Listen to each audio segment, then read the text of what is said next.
يا أخوان وأخوات السلام عليكم ورحمة الله. أعوذ بالله السميع العليم من الشيطان الرجيم. بسم الله الرحمن الرحيم. الحمد لله رب العالمين وبه نستعين وصلى الله على محمد وآله الطاهرين وعلى الله دائما أجمعين من الآن إلى قيام يوم الدين آمين رب العالمين. Les 14 infaillibles, alayhim salam, 31e partie du journaliste du livre de Sayyid Amar Naqshawani. Nous en sommes arrivés à l'imam Muhammad Taqi al-Jawad, Muhammad ibn Ali alayhi salam. Je commence. Imam Muhammad ibn Ali al-Jawad alayhi salam est né en 995 après l'Hégire et est décédé en an 220 à l'âge de 25 ans. Il est vénéré comme l'incarnation du savoir, de la sagesse, de l'humilité et de la patience. C'est en effet un chef dont la vie doit être analysée en profondeur, beaucoup de leçons sont tirées de lui et beaucoup de principes théologiques proviennent de son commandement. Imam Muhammad ibn Ali al-Jawad alayhi salam est né à une époque où l'on comprenait mieux les principes de l'imama. Il est un modèle pour les jeunes comme pour les plus âgés. Le fait qu'il est décédé à l'âge de 25 ans signifie qu'il sera un exemple idéal, pas seulement pour les adultes, mais aussi pour les gens qui ont encore la vingtaine.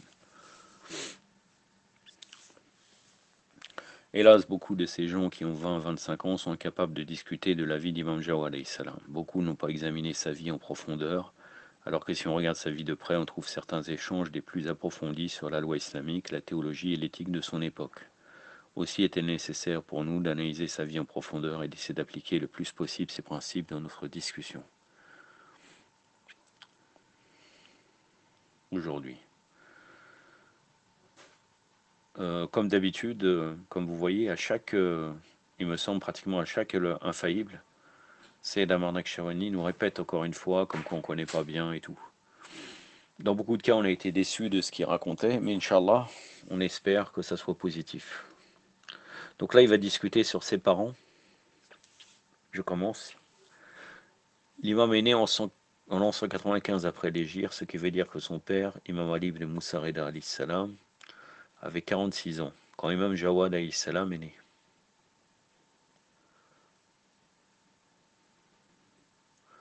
Jusqu'à ce jour, beaucoup de gens venaient voir Imam Rida alayhi salam et lui disaient: Imam, tous les imams avant vous ont eu un fils. Ils ont tous eu un fils quand ils étaient jeunes, alors que vous avez la quarantaine et vous n'avez toujours pas de fils.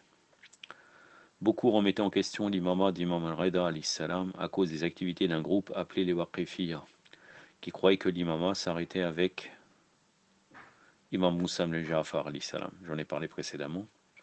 Généralement, lorsqu'un imam a son âge, son successeur vit déjà et est prêt à lui succéder. Ainsi, Imam Ali alayhi salam eut Imam Hassan et Imam Hussein, et Imam Hussein a eu Ali ibn al-Hussein, alayhim salam ajma'in. Puis il y eut Muhammad ibn Ali alayhi salam, puis Ja'far ibn Muhammad alayhi salam, puis Moussa ibn Ja'far, et enfin Ali ibn Moussa Rida alayhi salam. Mais à présent, les gens doutaient d'Imam Ali ibn Moussa Rida alayhi salam, car il avait déjà 45 ans et toujours pas de fils. Ils commençaient à se demander maintenant, est-ce bien la lignée que nous devions suivre? Et même si Ali ibn Moussa Rida alayhi salam avait un fils maintenant, son fils sera très jeune quand l'imam nous quittera.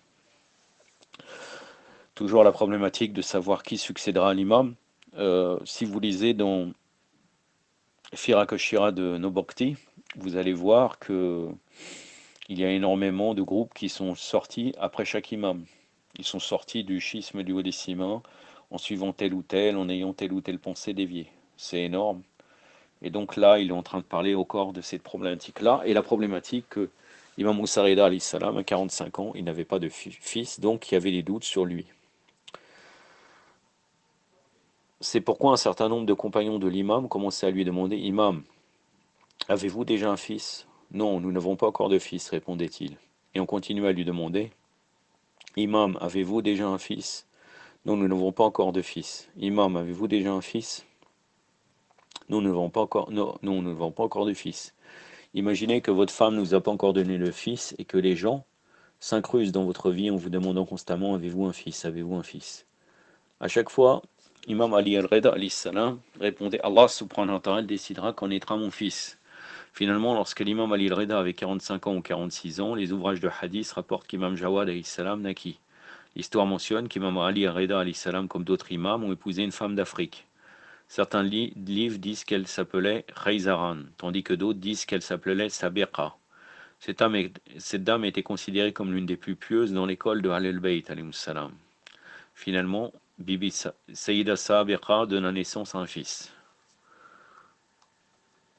Le plus grand honneur au Shira d'Ali Muhammad. Lorsque les gens venaient voir Imam Ali Rida alayhi salam, ils disaient: parlez-nous de votre fils. Il répondait: j'ai un fils qui héritera de la lignée du prophète Daoud alayhi salam, et mon fils est un fils dont la naissance est le plus grand honneur consenti au Shira d'Ali Muhammad. Salawatullah alayhim. Salawatullah alayhim.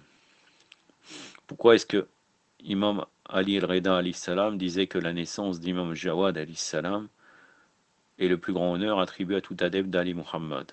N'est-ce pas Ali ibn Abi Talib alayhi salam le plus grand honneur? N'est-ce pas l'imam Hassan alayhi salam le plus grand honneur? N'est-ce pas l'imam Hussein alayhi salam le plus grand honneur? Ou tous les autres imams? Donc pourquoi est-ce que l'imam Ali al-Rida dit que la naissance d'Imam Jawad était le plus grand honneur à tous les Shiras? Beaucoup de savants se sont avancés sur la question et se sont demandé ce qu'Imam Ali al-Rida alayhi salam voulait dire par cette naissance et le plus grand baraka ou honneur donné au Shira d'Ali Muhammad. Un groupe de savants présenta certaines raisons pour lesquelles Imam Ali al-Rida alayhi salam dit cela. Ils disent qu'une de ces raisons est que l'imam Jawad alayhi salam était né à une époque où les adeptes d'Ahlul Bayt alayhi salam n'étaient pas aussi harcelés qu'avant. Ils développèrent leur explication en disant qu'Imam Jawad était né en l'an 195 après l'Hégire. À cette époque, El Marmoun n'agissait pas de manière oppressive avec les adeptes d'Ahlul Bayt. Il se souciait plus de s'emparer du Yémen et de la Mecque, et il se souciait plus de conquérir Bagdad et le califat. C'est ainsi qu'El Marmoun fit tuer son frère Amin el-Amin par un homme appelé Tariq ibn Hussein. Ces savants disent qu'El Marmoun redonna Fadak au Ali Muhammad. Lorsque Sayyida Fatima alayhi salam perdit Fadak, il fut transmis d'un calife à un autre, d'un calife usurpateur bien sûr. Omar ibn Abdelaziz le rendit au Ahlul Bayt. Puis Al-Mansour et Dawaniqi et Haroun el-Rachid reprirent Fadak pour eux-mêmes.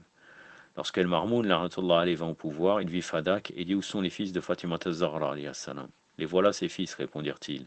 Quels sont leurs arguments concernant la terre de Fadak? La terre de Fadak a été donnée à Sayyida Fatima alayhi salam par le prophète sallallahu alayhi wa alayhi. Quand il était en vie, que cela ne tombe pas sous la loi de l'héritage. L'héritage est ce que vous recevez après le décès de quelqu'un. Oui, ça c'est important. Faut savoir que pendant 3 ou 4 ans, Fatima az-Zahra avait dans sa main la terre de Fadak. Et en fait, pourquoi elle utilise des arguments comme le Abu Bakr a inventé un hadith et a dit les prophètes n'héritent pas? Elle a utilisé son même argument à lui, mais pour dire, regardez, même l'héritage existe. Mais en vérité, elle avait déjà dans sa main. Donc il n'y a pas une histoire d'héritage dans ça. Elle n'a pas hérité après le décès du prophète, sallallahu alayhi wa sallam. Mais elle a utilisé des arguments coraniques pour dire comme quoi les prophètes héritent entre eux. Comme par exemple, Sulayman, il hérite à Daoud, alayhi wa afdallah salat ala Muhammad wa ali Muhammad, etc., etc. L'héritage est ce que vous recevez après le décès de quelqu'un. Est-ce que Fatima alayhi salam a fourni des témoins? Demanda Al-Marmoun. Oui. Et ça aussi, c'est faux. Quand quelqu'un il a dans sa main quelque chose et qu'une autre personne dit elle est à moi, c'est la personne qui dit qu'elle est à moi qui doit ramener les témoins et non pas l'inverse. Partout, c'est comme ça. Ce qu'on a, même si je vole un manteau et moi je dis c'est à moi et la personne dit elle n'est à moi, c'est la personne qui dit elle est à moi qui doit ramener les témoins. Car c'est ce que j'ai dans ma main et c'est l'autre qui doit fournir des témoins. C'est ça qui est totalement erroné. Et là, quand c'est lamentable que El Marmoun dit: est-ce que Fatima alayhi salam a fourni des témoins? Oui, qui? Ali ibn Abi Talib. Et pourquoi est-ce que ça n'a pas été accepté? Car le calife de l'époque disait qu'Ali était son mari. A-t-elle fourni d'autres témoins? Oui. Qui? Hassan et Hussein. Pourquoi est-ce que leur témoignage a été rejeté? Car Hassan et Hussein étaient trop jeunes. Ont-ils fourni d'autres témoins? Oui. Qui? Maïmun. Pourquoi cela n'a pas été accepté? Elle n'était pas arabe et à cette époque, le témoignage d'un nom arabe n'était pas accepté. Tout cela n'a pas de sens à mes yeux, dit Al-Marmoun finalement, qu'on rende Fadak au fils de Fatima az-Zahra alayhi salam. Il pourrait évoquer la conversation justement entre, je pense, Marmoun et Haroun el-Rachid, si je ne me trompe pas, où là, on lui dit: je vais te rendre Fadak. Et, en fait, normalement c'est Marmoun, je pense, c'est l'imam Moussa al-Khazem et Marmoun. Et en fait, il lui décrit les frontières de l'Empire islamique. Parce qu'en fait, Fatima et la terre de Fadak, alayhi salam, représente l'imam en vérité. Représente que la terre entière appartient aux imams. Donc il rend Fadak, ça change rien. Il a toujours le pouvoir, Et il ne laisse pas tout ce qu'il a pris au Ahlul Bayt, alayhim salam, et tout ce qu'il y a même comme terre musulmane. Donc tout ça c'est erroné en vérité. Donc selon les savants, ça pourrait être aussi une des raisons pour lesquelles Imam Ali Reda alayhi salam dit qu'Imam Jawad est le plus grand honneur au Shira d'Ali Muhammad. Pour moi c'est erroné, mais bon. Je vois pas pourquoi, parce qu'elle aurait donné la terre de Fadak, comme quoi c'est le plus grand honneur, Imam Jawad. Je vois pas le lien. Une autre raison invoquée est qu'Al-Mahmoud commençait à louer Ali ibn Abi Talib et commençait à dire la vérité aux gens à propos de la personnalité de Muawiyah ibn Abi Sufyan. Ils disent aux gens l'une est égale à Ali ibn Abi Talib et l'une n'est pire que Muawiyah ibn Abi Sufyan dans l'histoire de l'islam. On pourrait se demander pourquoi est-ce que le Marmoun disait cela. Le pensait-il vraiment? Non, El Marmoun voulait le pouvoir et le meilleur moyen de gagner le pouvoir en ces jours était de réparer toutes les injustices causées à l'égard des Ahlul Bayt. Il est possible que le Marmoun pensait à ça. N'oubliez pas qu'il est abbasside et non pas omeyyade. Il peut considérer que l'imam Ali est supérieur et que Muawiyah est le pire. C'est une possibilité. Là, il nie parce qu'il fait un procès d'attention. El Marmoun, effectivement, il voulait le pouvoir et c'était un moyen de gagner le pouvoir. Mais il est possible qu'à l'intérieur de lui, il pense que le droit revenait à l'imam Ali et non pas à Muawiyah. Donc sa conclusion de répondre non, c'est plus compliqué que ça à mon avis. Après, là, je ne sais pas. Donc les savants pensaient dans un premier temps que lorsqu'Imam Ali Rida alayhi salam dit que le plus grand honneur fait aux adibs d'Ali Muhammad était la naissance d'Imam Jawad alayhi salam, cela était dû au fait qu'au du temps d'Imam Jawad alayhi salam, les adeptes d'Ahlul Bayt étaient bien traités. Bon, c'est intéressant, il rejette cette hypothèse, Amar Nakshawani. Moi aussi, les deux côtés, je les rejette. On va voir ce qu'il va dire. Mais nous rejetons cette hypothèse. Pourquoi? Juste parce qu'El Marmoun réparait tous les torts. Ne veut pas dire qu'il les traitait bien. El Marmoun avait toujours des prisons où des chiras étaient exécutés. Ils étaient exécutés en huis clos, oui en public. Ces annonces avaient bien lieu. Mais cela juste pour gagner les faveurs, car en privé, El Marmoun tuait encore les chiras. Oui, ça c'était une réalité. Il savait qu'il avait empoisonné Imam Ali Reda alayhi salam et il essaie donc de le couvrir. La question est donc pourquoi est-ce qu'Imam Reda alayhi salam dit que le plus grande naissance, qui était un honneur aux adeptes d'Ali Muhammad, était la naissance d'Imam Jawad alayhi salam. Oh Imam al-Reda, la naissance d'Ali ibn Abi Talib n'était pas la plus grande naissance, et Imam Hassan et Imam Hussein, que voulez-vous dire par Imam Jawad est le plus grand honneur? Ce qu'Imam Ali Reda alayhi salam disait de manière indirecte, c'est que jusqu'à la venue d'Imam Jawad alayhi salam, beaucoup de gens n'étaient pas sûrs que l'imam avait un statut spécial. Ils avaient vu Ali ibn Abi Talib alayhi salam devenir imam à 33 ans. Ils disaient donc, son savoir n'a rien d'extraordinaire, à 33 ans on peut apprendre le Coran et les hadiths. Puis ils ont vu Imam al-Qadim alayhi salam devenir imam à 20 ans. Ils disaient 20 ans, ce n'est pas extraordinaire. Quelqu'un qui est intelligent et qui a une bonne mémoire peut facilement apprendre les hadiths. Ils ont vu Imam Reda alayhi salam devenir imam à 35 ans. Ils disaient à nouveau que ce n'était pas extraordinaire à 35 ans. Tout le monde peut devenir savant à 35 ans. Bien sûr, là, imam, il parle de la fonction d'imam. Mais sinon, l'imam est né imam, ça c'est une certitude. C'est-à-dire que quand il prend à 20 ans l'imam al-Qadim alayhi salam, c'est parce que jusqu'à l'âge de l'imam de 20 ans, l'imam Saleh était vivant. Donc là, il y avait un imam parlant et un imam silencieux. L'imam silencieux était Imam Moussa al-Qadim alayhi salam. Il est devenu parlant et actif, même si en petit comité il pouvait être actif, à l'époque, à 20 ans. Voilà, c'est ce que ça veut dire.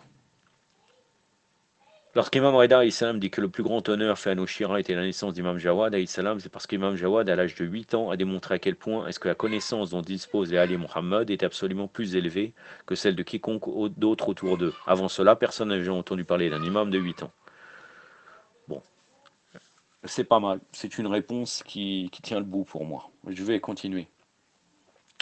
Demandez-vous sincèrement si vous étiez un partisan d'Ali Muhammad à cette époque et si Imam Reda salam vous avait dit quand je mourrai, mon jeune fils Al-Jawad sera mon successeur. Auriez-vous reconnu un garçon de 8 ans comme imam? Certains diront bien sûr, j'écouterai tout ce que mon imam dit. Mais en fait, il y aura beaucoup d'entre nous qui penseraient attendez, ce jeune homme va m'apprendre l'islam. Ça, c'est une bonne remarque, puisqu'en fait, même à l'époque des imams, très peu avaient une véritable connaissance des imams, alayhi salam. C'est prouvé, c'est même dans certains hadiths. Donc, cette interrogation, elle est possible. Il est possible que, Narodou Billah, beaucoup d'entre nous auraient vu un garçon de 8 ans, on aurait douté qu'il soit imam. Malheureusement. C'est pour ça que, alhamdoulilah, on est à une époque où on a pu connaître au moins les noms des 12 imams. Chose qu'avant, c'était un grand problème. Quand on était à telle ou telle époque de tel imam, il fallait trouver le prochain imam lors du décès de l'imam. Bon, l'imam l'indiquait pour des gens proches, Mais on devait savoir qui suivre. Et c'est pour ça qu'il y avait tout un tas de groupes. Et alhamdoulilah, on a passé cette étape. Il y a un récit dans lequel quelqu'un est venu voir Imam Ali al-Rida alayhi salam et lui dit: Ô imam, quand vous n'aviez pas d'enfant à l'âge de 45 ans, on ne cessait de vous dire: où est votre fils? Où est votre fils? Maintenant que vous avez un fils, pouvez-vous nous dire qui sera imam après vous? Imam Ali al-Rida alayhi salam avait l'habitude d'attribuer un titre de distinction à Imam al-Jawad alayhi salam. Depuis l'âge de 2 ans, il appelait Abba Ja'far. Imam Ali al-Rida alayhi salam répondit donc à son compagnon: l'imam après moi sera lui, Abba Ja'far. Le compagnon regarda l'imam et dit: Imam, il a 3 ans, combien de temps s'écoulera avant qu'il soit imam? À 3 ans, qu'aura-t-il comme connaissance? Imam Ali al-Rida alayhi salam le regarda et dit: Jésus parlait dès le berceau et personne n'en a douté. Alors pourquoi doutez-vous de lui? Il a été choisi par Allah, subhanahu wa ta'ala. Abba Ja'far, donc Abba Ja'far, il y a l'imam Baqir alayhi salam et l'imam Mohammed Taqi al-Jawad. Il faut savoir que quand nous trouvons Abba Ja'far al-Awwal, c'est l'imam Baqir alayhi salam, Abba Ja'far al-Thani, le deuxième, c'est forcément l'imam Jawad alayhi salam. Ça, c'est pour les gens qui lisent des hadiths, tout en sachant que quelquefois le nom de l'imam n'est pas indiqué.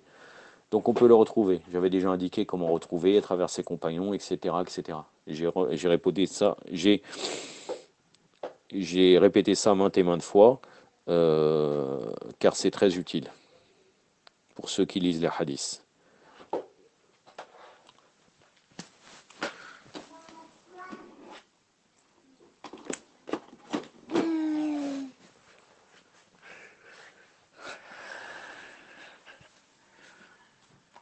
Lorsque les musulmans lisent dans le Coran que Jésus parlait déjà au berceau, avez-vous déjà entendu un musulman dire comment est-ce que Jésus peut répondre à de telles questions? Non.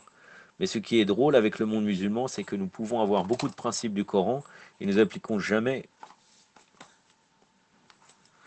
à nouveau. Donc Imam Jawad alayhi salam est devenu imam à l'âge de 8 ans. Donc lorsqu'Imam al-Rida alayhi salam dit cela, il sous-entendait tout simplement que toute la fondation de l'imama était à présent cimentée. Que veut dire cela? Lorsqu'on demande quelles sont les caractéristiques de l'imama, on répond qu'il y a 3 caractéristiques essentielles de l'imama. Désignation par Allah, aïsma ou infaillibilité, connaissance supérieure à toutes les autres connaissances autour d'eux. Jusqu'à Imam Jawad alayhi salam, les gens disaient Imam al-Khazem alayhi salam, Imam Sadiq alayhi salam étaient âgés et les connaissances qu'ils avaient, ils les ont sûrement mémorisées à partir de livres. C'est ainsi qu'ils ont acquis leurs connaissances. En ce qui concerne Imam Jawad, c'était la première fois qu'il se disait comment est-ce qu'un enfant de 8 ans peut répondre ainsi. Donc là, c'est un bon argument. C'est un bon argument qui démontre cela, qui démontre vraiment que pour ceux qui douteraient sur les imams, qu'ils ont acquis leur connaissance d'une manière directement d'Allah subhanahu wa ta'ala, le fait que l'imam Jawad est devenu imam, a pris sa fonction à l'âge de 8 ans, c'est un bon argument. Sa première rencontre avec les Shiras, le premier groupe à remettre en question son authenticité fut ses propres Shiras. Ils virent Imam Ali al-Rida et Salam mourir, ils discutaient entre eux, demandant les uns aux autres: alors, qui est l'imam? Oh, celui qui a 8 ans. Celui qui a 8 ans est imam. Ali ibn Abi Talib avait 33 ans. Moussa ibn Ja'far avait 30 ans. Ali ibn Moussa avait 35 ans. Et maintenant, ce garçon de 8 ans est devenu imam. Allons lui poser des questions. Lorsqu'ils arrivèrent, Abdullah, le fils d'Imam al-Qazim alayhi salam, était là. Abdullah, qui était donc aussi le frère d'Imam al-Rida, dit: vous les gens, je suis l'imam d'Ali Muhammad maintenant. Que voulez-vous dire? Demandèrent les gens. Je suis celui qui a été choisi. Les Shiras s'approchèrent de lui et dirent: très bien, laissez-nous vous poser une ou deux questions alors. Voyons voir si vous pouvez y répondre. Allez-y, dit-il. Qu'avez-vous à dire au propos d'un homme qui dit à sa femme: j'ai divorcé de toi, conformément au nombre d'étoiles qu'il y a dans le ciel? Il les regarda et dit: oui, le divorce est valide conformément aux 3 étoiles, les 3 étoiles de Gémeaux. Ils lui posèrent ensuite la question suivante: qu'avez-vous à dire d'un homme qui a une relation physique avec un animal? Que les mains de l'homme soient coupées, qu'il soit fêté 100 fois. Excusez-nous, dirent-ils, mais vous n'êtes pas l'imam. Votre première question, personne n'a même compris ce dont vous parlez. Quand votre deuxième réponse, nous avons les livres de fer d'Imam Sadiq alayhi salam, et les manuscrits ne disent pas la même chose. Imam Jawad alayhi salam était aussi présent à ce moment-là. Les gens s'adressèrent à lui et dirent: jeune homme, tu clames être l'imam des adeptes d'Amr Muhammad. Tu as 8 ans. Oui. Quelle est donc la réponse à la première et deuxième question? Pour ce qui est de celui qui dit: j'ai divorcé ma femme conformément au nombre d'étoiles dans le ciel, la réponse est au chapitre 2, verset 229, qui dit: après avoir divorcé d'elle 2 fois, gardez-la ou libérez-la. Seul le 3e divorce est irrévocable.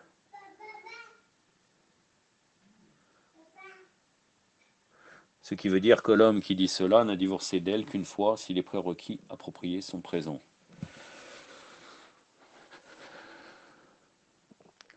Je vais vous citer le verset. Donc la sourate al-Baqarah, le verset 229.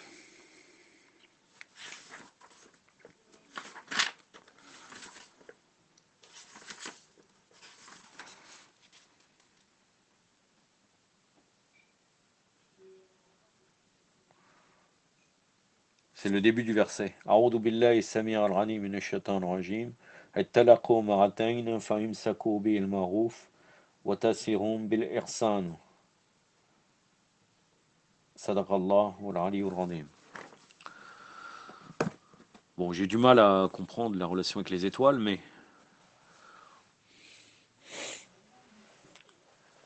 de toute façon, c'est trois.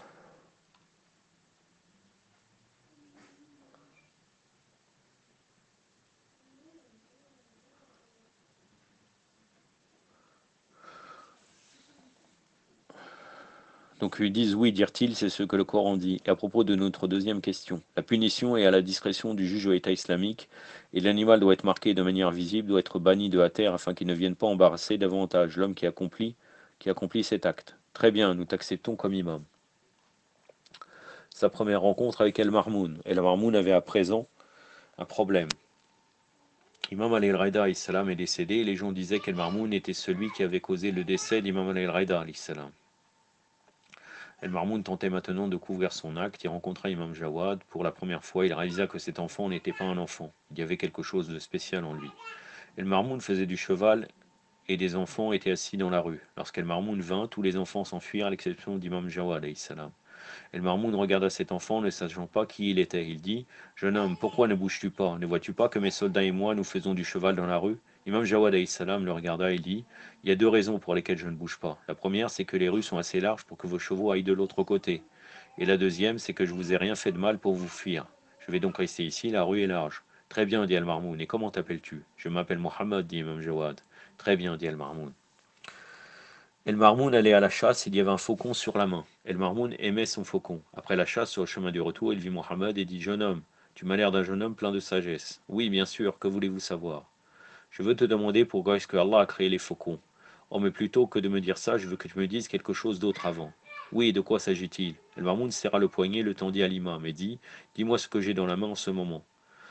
Allah a créé des faucons pour les rois et les faucons volent dans le ciel. Et lorsqu'ils reviennent entre le ciel et la terre, il y a des poissons qui sortent de l'eau et qui replongent dedans, qui sortent et qui replongent de nouveau. Le faucon attrape le poisson quand il sort de l'eau et le faucon ramène le poisson au calife usurpateur. Le calife cache le poisson dans sa main et demande aux enfants d'Ali Mohammed ce qu'il y a dans la main. Rappelle-moi ton nom, Mohammed, fils d'Ali.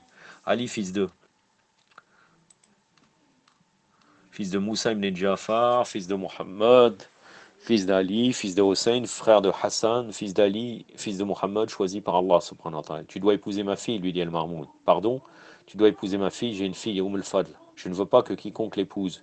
Vous n'avez pas besoin de vous marier maintenant. Épouse-la dans 10 ans. Épouse-la quand on aura la quinzaine, mais je veux que tu sois accepté pour ma fille dès maintenant. Allahumma salli ala Muhammad wa ali Muhammad. J'essaye de regarder un petit peu, mais je pense que je vais m'arrêter là. Euh, je peux vous ajouter encore quelque chose. Sa rencontre avec les savants de Bagdad. Pourquoi est-ce qu'El Marmoun voulait qu'il soit accepté comme mari pour sa fille alors?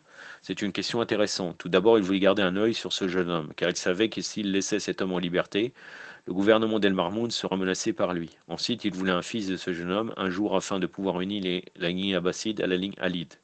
El Marmoun rassembla à présent tous ses juges et leur dit: Je veux annoncer quelque chose, l'annonce que ma fille Al-Fadl est fiancée à Mohammed ibn Ali Jawad. Yahya ibn Akhtam était là, il était le juge suprême de toute la région, et dit Al-Marmoun: Mohammed el-Jawad, le gosse. Le quoi? Demanda Al-Marmoun. Le gosse, dit Yahya.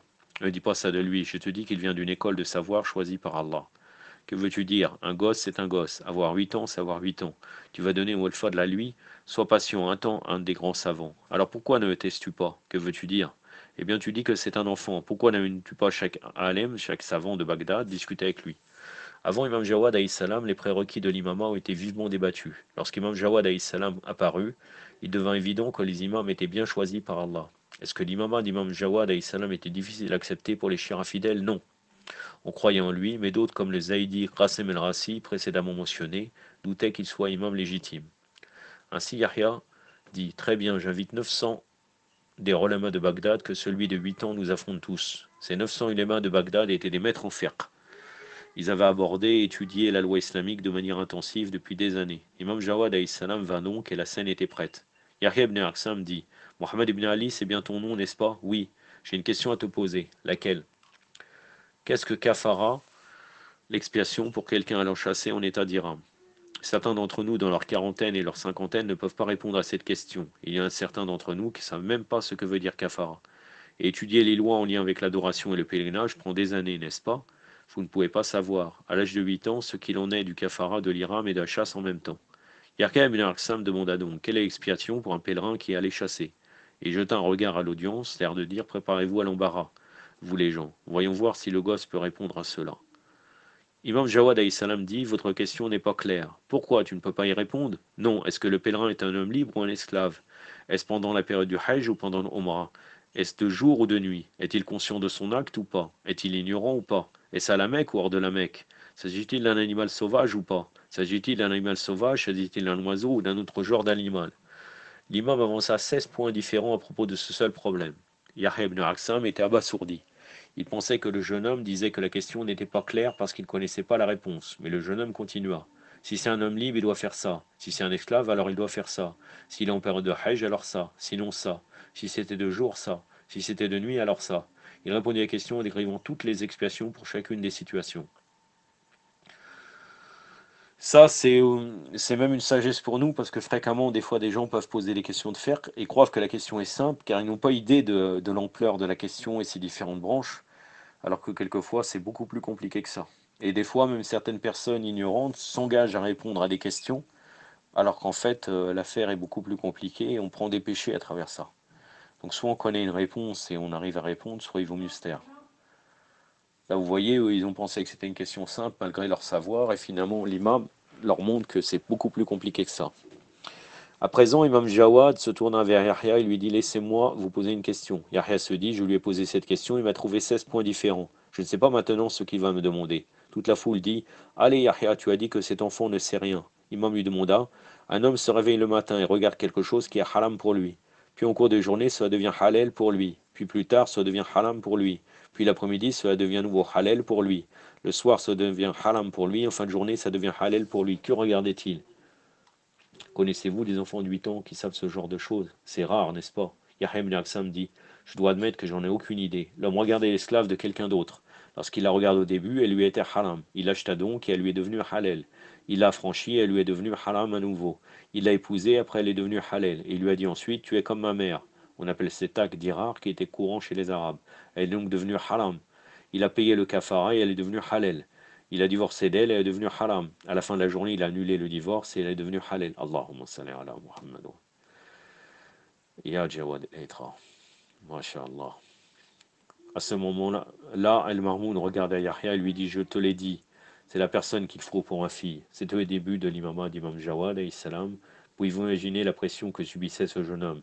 Nous n'apprécions pas Imam Jawad alayhi salam comme il mérite d'être apprécié. Son imamah de 17 ans commença par cet afflux soudain de savoir.